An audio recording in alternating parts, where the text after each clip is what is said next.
With the Chargers' first game of the year just 4 days away, I think it's time that we start getting into the groove of things of the regular season and doing what will become a weekly video on the 5 key matchups for the Chargers in their game. With this week being against the Raiders, we're going to go through the 5 key matchups for the Chargers versus the Raiders. So we're going to be going piece by piece, one player on one player against a whole group of players, a core of players, as well as just team versus team and what that means, what we need to look out for, and how important these matchups could be for the final of the game.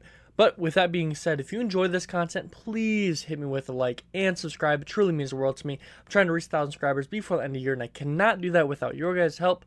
But let's not waste any more of your time. Let's get right into this. The 5 key matchups for the Chargers versus Raiders game. So let's start with the biggest acquisitions, the biggest moves here for both teams being the addition of Davante Adams and the addition of J.C. Jackson for the Chargers. And the matchups here will actually be slightly different. So it's going to be Davante Adams versus cornerback 1. The reason for that is J.C. Jackson today just got his boot off and is still day-to-day and potentially could play in Week 1 versus the Raiders. But we're not so sure yet. So it's going to be Davante Adams versus cornerback 1 because quite potentially it could be a different player.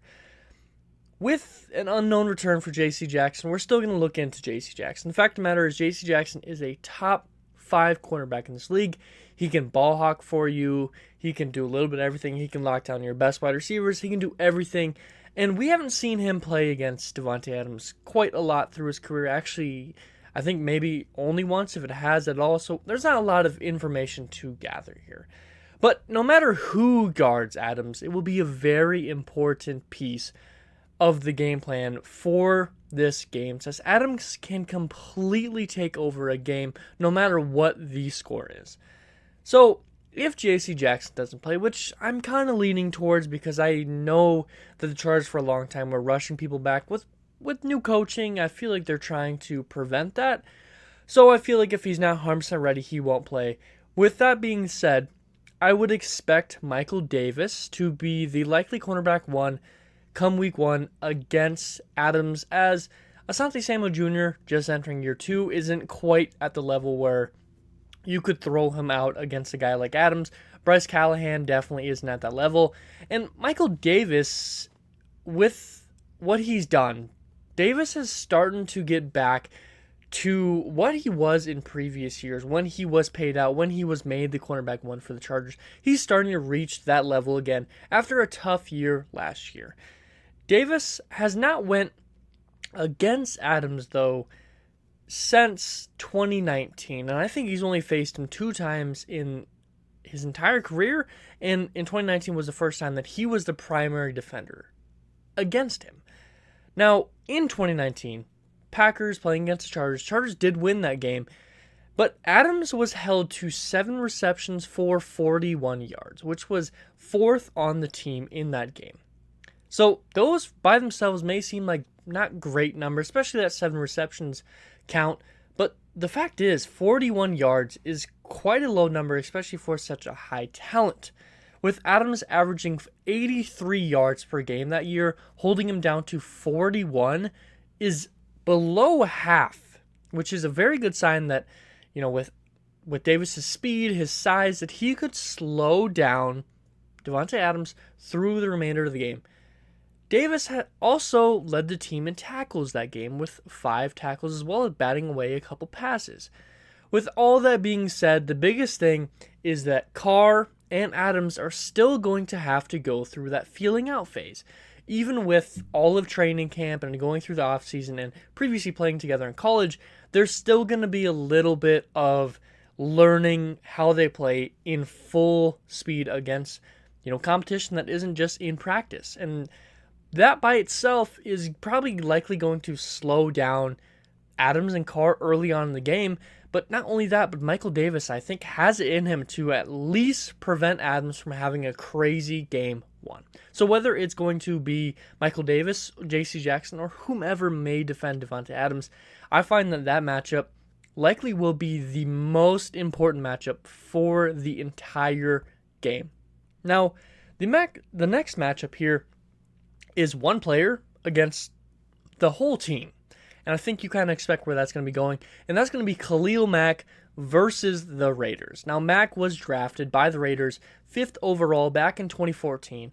And after being with Oakland for 4 years, at the time it was Oakland, now Las Vegas, as we all know, he ended up being traded to the Bears and would remain with the Bears for 4 more years. Now, it seems like every time a player goes up against their former team, at least the team that drafted them, no matter how long it's been, how many teams they've transferred through, they always got a chip on their shoulder. And especially with Khalil Mack, who it appeared wanted to stay with the Raiders for his entire career, who got moved on, he always seems to have a chip on his shoulder. Not only that, but Mack has also talked about showing how hungry he is this season when he was asked about that in a press conference earlier this year. So expect Mack to start off the season strong against his former team. Mack has also continually played at a great level against the Raiders, having helped the Bears beat them just last year, 20-9, as Mack led the team with tackles with 7 and led the team with sacks with 1. So the last time that Mack played against his former team, they won, and he put on a great performance. So for that reason, I expect the same thing to likely occur here. Now, next matchup here is another edge player in Joey Bosa going against Derek Carr. Now, Bosa and Carr have exchanged words on many occasions, and for the most part, it has not been good words. Just last year, Bosa talked about Carr's ability to shut down once you put pressure onto him. And Carr, in turn, would talk about Bosa being mad that Carr was just talking so much trash during the game, and that's why Bosa would say those things after the game. Bosa would cause constant pressure in the next game that the Chargers would face them in Week 18, but sadly, he would only end up getting 1 sack as he was doubled and tripled for most of the game. But with Khalil Mack added to this, taking pressure away from Bosa, he may likely be able to chase down Carr, whether it's by himself in a one-on-one situation and he wins, or when Mack chase him into it. It's just, with how improved this D-line as a whole is, and Khalil Mack, it's going to prevent the Raiders from double-teaming, triple-teaming on Joey Bosa, which means that Joey Bosa can go after him and chase down Carr and get sack after sack and make him shut down when you get pressure on him. Now, the fourth key matchup here is going to be the Chargers as a whole just getting their revenge against the Raiders. Now, the Chargers and Raiders have for an extremely long time had one of the greatest rivalries in the entire league. With both teams having won Week 1 in the past 3 years, both being 3-0 the past 3 years in Week 1, one of these teams is going to lose their streak. Not only that, but since 2006, when the Chargers opened against the Raiders, the Chargers are 3-0 and hoping to push it to 4-0. The two also have not faced off in Week 1 just for a couple years now, which, for the fact that these two have such a bright rivalry, and Week 1 normally is rivalry games, it's kind of a little bit of a surprise. With the two teams having played over 100 times, the Raiders currently do hold the winning record. So the Chargers obviously want to bring that record a little bit closer and take the lead in that. But not only is this one amazing rivalry by itself, but after last year's Week 18, Game 17, the Chargers have to be foaming at the mouth to get this win over the Raiders and just completely stomp on them for what sadly happened last year. And the fact is that I think everyone on this team sees this team as a contender. And knocking down the Raiders, who prevented them from making the playoffs last year, is the first step in proving that fact. And I expect coaching, players, offense, defense, special teams, everyone to come out ready and just wanting to rip the head off the Raiders players. So this Chargers revenge game is one of the entire key matchups is just Chargers versus Raiders, because the rivalry, the previous game they played, everything that we've seen from player to player.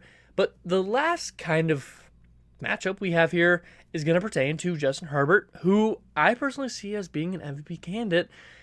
And it's going to be Herbert versus the pass defense. In Week 18, the Chargers would lose an extremely tough one, as mentioned, to the Raiders. But Herbert would play an outstanding game. With the Raiders not improving their defense by much outside of bringing in a little bit more D-line help, and not much outside in the passing game, bringing in a guy, I completely forgot his name. It's a weird name. He brought him in from the Colts. They lose Casey Hayward. So, reality, they didn't really improve. They might have stayed the same, might have got a little bit worse. I'm not exactly sure on that. But when Herbert played them last year, he completely ripped them apart. Herbert would throw 64 times, completing 34 of those, being above 50% completion percentage, with 383 yards and 3 touchdowns. Herbert was able to find anyone and everyone who was open, having 4 receivers with over 50 yards.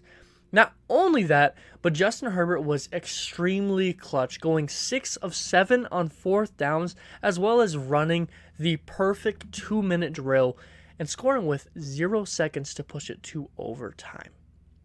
With all that being said, Herbert by himself in this game likely will be targeting everyone he can, with Mike Williams, Joshua Palmer, Keenan Allen all looking like they've improved, a brand new tight end, Gerald Everett, Austin Eckler being ready, all this amazing talent having more time to find the open men with an improved O-line. Herbert is going to be ready to rip this team apart.